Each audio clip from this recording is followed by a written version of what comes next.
entanglement, love on film.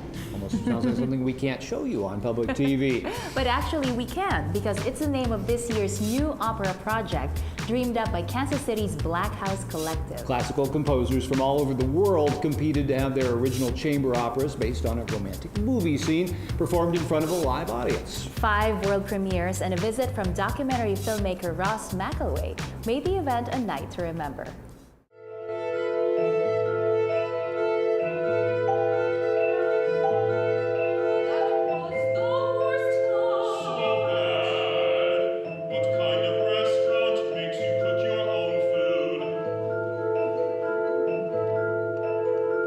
Okay, let's get a few questions out of the way right off the bat. Starting with this one. Black House is a new music organization that's committed to the production of new work.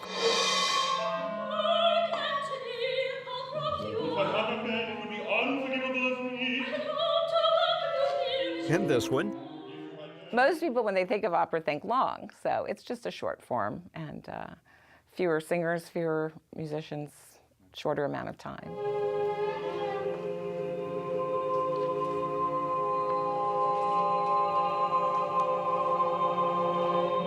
Here's another. One of the kind of the selfish things that I take away from this kind of project is that not only do I get to make an opera, I get to see 4 other people do it.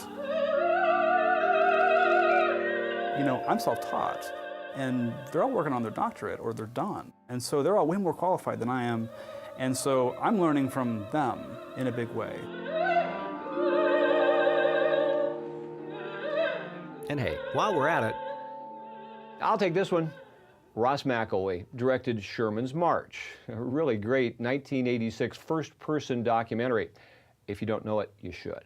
But what's really important here is that one of the winning composers chose a scene from Sherman's March for his chamber opera.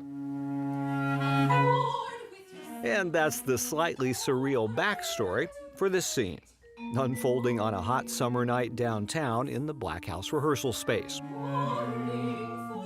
They called me out of the blue, and they said, sure.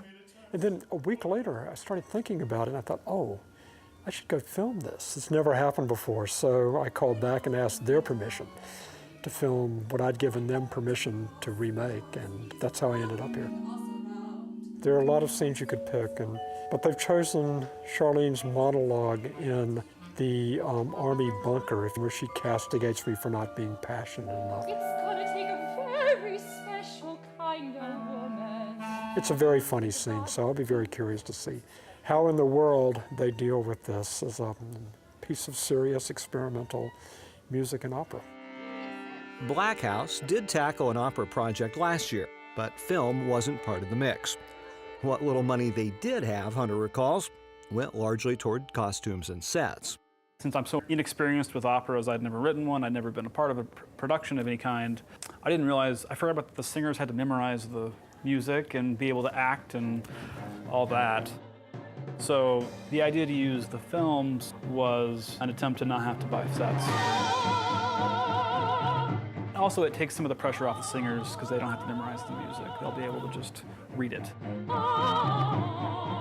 If you're going to put out an international call, you have to be sure that you have the players that can play music that doesn't have training wheels, because the composers are, extremely talented and they're very cutting edge, and a lot of the music is very, very difficult. And so I had to, trust that I had players that could do that.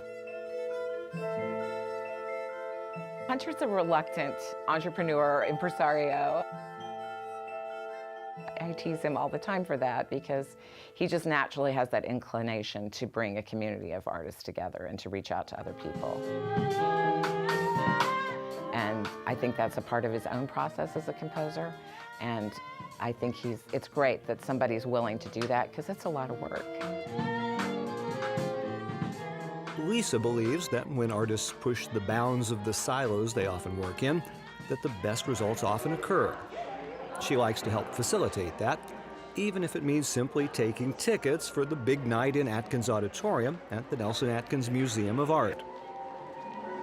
For nearly 2 hours, the mashup of movies and music traced the arc of love and romance through a biblical epic a frothy flight of fancy, and even a piece of early avant-garde cinema by the artist Man Ray, much to the delight of both audience and the opera's creators.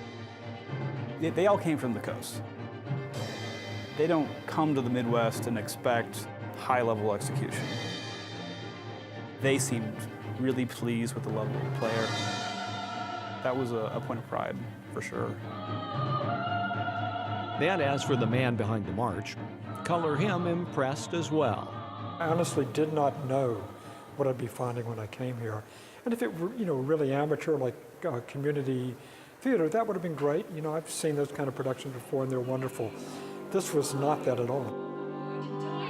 Every one of those musicians is incredibly talented and accomplished, and then to see it synchronized with the clips of the different films that were used, the whole thing was very ambitious. I would not have predicted that someone would have chosen Sherman's March as one of the five, but that was great. I think I held my own against Richard Burton. As well as it all went, Hunter's not yet certain how year 3 of an opera endeavor might look. But the mission remains the same: bring as much original music to as many receptive ears as possible. I'm not trying to make the case for chamber operas.